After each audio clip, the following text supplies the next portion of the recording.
நம்ம சின்னதுக்கு போட்டுருங்க, ஓட்டு போட்டுருங்க. வா வணக்கம், ஓட்டு போட்டுருங்க. நம்ம சின்னம். சார் சார் சார் வணக்கம் சார். வணக்கம் வணக்கம் சார் நியூஸ் பாத்தீங்களா?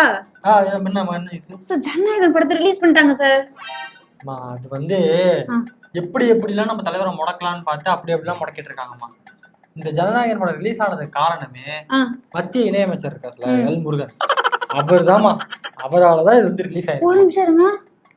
இது வரைக்கும் பிஜேபி பத்தி வாயே திறக்காதவங்க முறையா ஒரு பேரை குறிப்பிட்ட பேரை சொல்லிருக்கீங்கன்னா அப்போ இதுல ஏதோ ஒண்ணு இருக்கு. 2 நாளைக்கு எல்லாரும் பரபரப்பா கவனிச்சுட்டே இருங்க, என்ன நடக்க போகுதுன்னு தெரியல. சொல்ல வரத ஃபுல்லா கேளுங்கம்மா. அவர் ரிலீஸ் பண்ணாலும் அதுக்கு காரணம் டிஎம்கே தான். எப்படி சொல்றீங்க?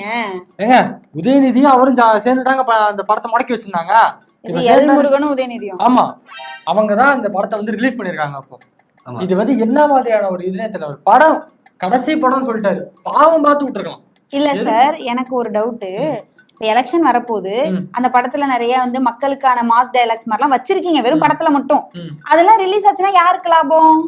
விஜய்க்கு தான் லாபம். அப்ப ஏன் அதை விஜய் தரப்பே ரிலீஸ் பண்ணிக்க கூடாது? அது நீங்க ஏன் படத்தை ரிலீஸ் பண்ண விடுங்க, ஏன் இதை மட்டும் ரிலீஸ் பண்றீங்க? நாங்க ஏன் ரிலீஸ் பண்ண போறோம்? அத ரிலீஸ் ஆச்சுன்னா யாருக்கு லாபம்? உங்களுக்கு தான் லாபம். அப்ப நீங்க தானே ரிலீஸ் பண்ணிருக்கீங்க. ரிலீஸ் பண்ணதே மத்திய இணையமைச்சர் அவர்தான் ரிலீஸ் பண்ணிருக்காரு. நீங்க ஓட்டு போட்டுருங்க. சரி சார். சார் இந்த தொகுதியில உங்களுக்கு எப்படி இருக்கு? வரவேற்பு எப்படி இருக்கு? மக்கள் என்ன சொல்றாங்க? பயங்கர வரவேற்பு இருக்கு இந்த தொகுதியில. ஆமா, அதாவது மக்கள் வந்து எப்போதுமே கடைசி 10 நாள்ல தான் அவங்க வந்து யாருக்கு ஓட்டு போடணும்ங்கிறத முடிவே பண்ணுவாங்க. அப்படி பார்க்க போறப்போ அமோக வரவேற்பு இருக்கு. 2026ல தலைவர் அரியணையில் அமர வைக்கணும் அப்படின்னு சொல்லிட்டு முடிவு பண்ணிட்டாங்க. கண்டிப்பா ஓட்டு போட்டுருங்க, மறக்காம ஓட்டு போடணும். இந்த தடவை வீசிக்கா ஓட்டு போட்டுருங்க. விசிலுக்கு ஓட்டு போடுங்க. சரி, இப்ப எத்தனை தொகுதியில ஜெயிக்கிறது ஏதாவது யூகம் இருக்கா? இப்ப திமுக சொல்றாங்க 200+. அந்த மாதிரி உங்களுக்கு ஏதாவது? சென்னையில எவ்வளவு ஜெயிப்பீங்க? சென்னையில கண்டிப்பா 13 தொகுதியில டிஎம்கே மாபெரும் வெற்றி பெறுதுமா. வெற்றியா? மாபெரும் தோல்வி பெறுதுமா. நம்ம டிவிகே வந்து வெற்றி பெறுது. ஏன்டா எனக்கு வெயில்ல கூட்டு வந்து மண்டை மூட்ல தமிழ் தான் தப்பு தப்பா பேசுறீங்கன்னா பேசும்போது டேட்டா கூடவா தப்பா பேசுவீங்க? ஒன்னும் பிரச்சனை இல்லம்மா. கண்டிப்பா நம்ம வந்து ஜெயிக்கிறோம், வெற்றி பெறோம். எல்லா தொகுதியிலும் 234 தொகுதியிலும் நம்ம வந்து ஜெயிக்கிறோம். தலைவர் 32 தான், 33. ஆமா, ஒரு வேட்பாளர் காணும். சரி, ஓகே. இதுக்கே தொகுதி எல்லாத்தையும் நாங்க ஜெயிக்கிறோமா, அவ்வளவுதான். வாங்க போமா. சார் கடைசியா ஒரு கேள்வி. தேர்தல் ஆணையம் விதி வந்து தெரியும்ல உங்களுக்கு, குழந்தைகள் எல்லாம் வச்சு ஓட்டு கேட்க கூடாது அப்படின்லாம் இருக்குல்ல. அங்க பாருங்க, கூட்டமா குழந்தைங்களை வச்சுட்டு உங்களுக்கு மலர் தூவுறதும் ஓட்டு கேட்கறதும், இது எதுக்கு சார்? இது வந்து நாங்க பண்ற செட்டப் கிடையாதுமா. குழந்தைகள் அவங்க ஆர்வமா வராங்க, தளபதிக்காக நம்ம உழைக்கணும் அப்படியே இந்த வயசுலயே தற்குறிகளா வளர்றாங்க. அவங்க அப்படி வளர்றவங்களும் நம்மள ஏன் விடணும்? தற்கொலையா வளர்றாங்க. 18 வயசுக்கு மேல மாறிடுவாங்க, யோசிக்க ஆரம்பிச்சு. இல்ல, வாய்ப்பே கிடையாது. எங்க ஆளுங்க அதுக்கு வாய்ப்பே கிடையாது. அப்படி இருந்தா நாங்கெல்லாம் இருப்போம். தம்பிங்கடா. நேற்று நான் வந்து பிரச்சாரத்துல பேசுனத எல்லாரும் மாத்தி பேசுறீங்க. நான் வந்து அந்த மாதிரி பேசக்கூடிய ஆளே கிடையாது. ஸ்டாலின் அவரை பத்தி நான் பேசுனது அந்த மாதிரி பேசல. நான் என்ன சொன்னேன்னா, கொரோனா காலத்துல நாங்க வந்து சிறப்பா செயல்பட்டோம். அவங்க இருந்திருந்தா ஒண்ணுமே பண்ணிட முடியாது, காணாம போயிருப்பாங்க, அப்படி நான் சொல்ல வந்தேன். அத வந்து திருச்சி பேசி நம்ம மேல அவதூறு பரப்புறாங்க. இதுதான் அவங்க. நீங்க அதெல்லாம் எதுவுமே இது பண்ணாதீங்க. 2024 நம்ம நிச்சயம் வரும். ஆமா தலைவரே, அந்த டைம்ல கோவிட் டைம்ல நீங்க எவ்வளவு அலட்சியமா பேசுனீங்கன்ற ஞாபகம் இருக்கா? இதை பொறுத்த வரைக்கும் நம் மாநிலத்திலே இந்த நோய் வரவில்லை. இன்னைக்கு தமிழ்நாட்டுல மட்டுமா அந்த நோய் வந்திருக்குது? இந்தியாவில எல்லா மாநிலத்திலும் தான் இருக்குது. 2026ல வெற்றி நிச்சயம். ஆமா, அதுக்கு நீங்க என்ன பண்ணணும்னா, நமது வேட்பாளர், நம்ம வெற்றி வேட்பாளர், இவரை வந்து ஜெயிக்க வைக்கணும். பாத்துக்கங்க, மூஞ்ச பாத்துக்கங்க, அருமையா இருக்கு. என்ன பண்ண போ.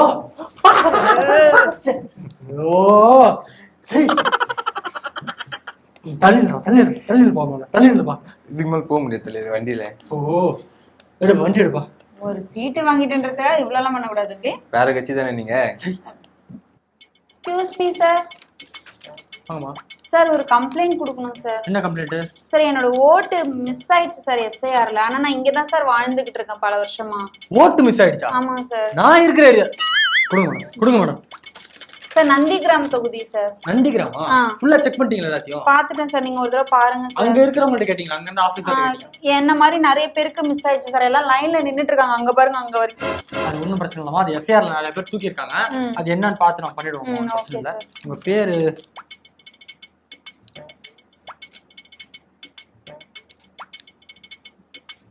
பேரு ஏதோ டிஃபரெண்டா முஸ்லீம் பேர் மாதிரி இருக்கே. முஸ்லீம் தான் சார், நானு நிக்கிறவங்க எல்லாமே முஸ்லிம்ஸ் தான். முஸ்லீமா? ஆமா.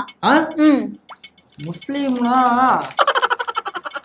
உங்க பேர் இருக்குமா? நான் செக் பண்ணி சொல்றேன். எஸ்ஆர்ல இருக்கும், அது எங்க மிஸ் ஆச்சுன்னு தெரியல, நான் செக் பண்ணி தேடி நான் சொல்றேன்மா. என்ன சார் இவ்வளவு நேரம் ரொம்ப பொறுப்பா பேசுறீங்க, இப்ப தெனாவட்டா பேசுற மாதிரி இருக்கு. தெனாவட்டு இல்ல, அது எங்கேயாவது மிஸ் ஆயிருக்கும், அதாவது மூலையில கிடக்கும், நான் தேடி எடுத்துறேன். இல்ல, அங்க வாழ்ற நந்திகிராம் பகுதியில 25% வந்து முஸ்லிம்கள் தான். ஆனா எஸ்ஐஆர்ல நீக்கப்பட்ட வாக்குகள்ல வந்து 95% முஸ்லிம்கள் வாக்குகள் தான் நீக்கப்பட்டிருக்கு. இதே மாதிரி தானே தமிழ்நாட்டிலயும் பண்ணீங்க? அது இல்லம்மா, உனக்கு ஓட்டு தானே வேணும், நான் ரெடி பண்ணி தரேன், நீ போ. அங்கேயே காலங்காலமா வாழ்றவங்களோட வாக்கெல்லாம் நீக்கிடுங்க, அங்க சம்மந்தம் இல்லாதவங்க வாக்கெல்லாம் கொண்டு வந்து சேருங்க. அது என்ன சார், பிஜேபி ஆளாத மாநிலங்கள்ல மட்டும் SIR, பிஜேபி ஆளுற அஸ்ஸாம்ல வெறும் SR, அது என்ன சார் அது? ஏன் இப்படி பாரபட்சமாக்குறீங்க? நான் சொல்றது எதுவுமே காதுல விழல. சரி, நாங்க போராட்டம் பண்ணிக்கிறோம், போராட்டம் பண்ணி எங்க உரிமையை வாங்கிக்கிறோம், வேற என்ன பண்றோம்? போராட்டமா? பாமா வேலையை பார்த்துட்டு நெஞ்சில் குடியிருக்கும் எல்லோருக்கும் வணக்கம். இங்க பாருங்க, என்னோட வசதியான வாழ்க்கையை விட்டுட்டு நான் வந்திருக்கேன், என்னோட கோடிக்கணக்கான சம்பளத்தை விட்டுட்டு வந்திருக்கேன். இதெல்லாம் யாருக்காக? உங்களுக்கு நன்றி கடன் பண்ணணும் அப்படின்னு ஒரே காரணத்துக்காக நான் வந்திருக்கேன். தலைவரே, எனக்கு ஒரு சந்தேகம். சும்மா வசதியான வாழ்க்கையை விட்டுட்டு வந்திருக்கேன்றீங்களே, உங்களுக்கு ஏதோ 10 வீடு இருக்குன்னு அதுல சொல்லிருந்தீங்கல்ல தேர்தல் அந்த வேட்புமனு தாக்கல்ல, 10 வீடு ஏதோ ஏழை மக்களுக்கு இல்ல ஏதாவது ட்ரஸ்ட்டுக்கு இல்ல ஏதாவது முதியோர் இல்லத்துக்கு எழுதி வச்சிருக்கீங்களா? இல்ல, அவ்வளவு வாழ்க்கையை விட்டு உங்கள்கிட்ட தான் இருக்கு அந்த வீடு. ஜஸ்ட் பிரச்சாரத்துக்கு வந்திருக்கீங்க, பிரச்சாரம் முடிச்சுட்டு போய் அந்த வீட்டுல சொகுசு வீட்டுல தான் தூங்க போறீங்க ஏசியில. அதனால நெரட்டிவ் செட் பண்ணும்போது மட்டும் வசதியான வாழ்க்கையை விட்டு வந்திருக்கேன். பிரச்சாரம் பண்ற எல்லாரும், உதயநிதி ஸ்டாலினா இருக்கட்டும், MK ஸ்டாலினா இருக்கட்டும், எடப்பாடி பழனிசாமியா இருக்கட்டும், செல்வ பெருந்தகையா இருக்கட்டும், மோடியா இருக்கட்டும், எல்லாரும் ரோட்ல வந்தானே பிரச்சாரம் பண்றாங்க, வெயில நின்று தானே பிரச்சாரம் பண்றாங்க. அது நீங்க மட்டும் வரீங்கன்ற மாதிரியே நெரட்டிவ் செட் பண்றீங்க, அதையும் நம்புறதுக்கு ஒரு கூட்டம் இருக்கு. நான் என்னதான் இருந்தாலும் உங்களுக்காக நான் வந்திருக்கேன், ஓட்டு போட்டு ஜெயிக்க வைங்க. உங்களை நம்பி அங்க ஒரு தம்பி வந்துட்டு இருக்காரு, ஐயோ அங்க பாருங்க விழுந்துட்டாரு. அது அது வந்து என் மேல பாசத்துல வராங்க, அது பிரச்சனை இல்லை.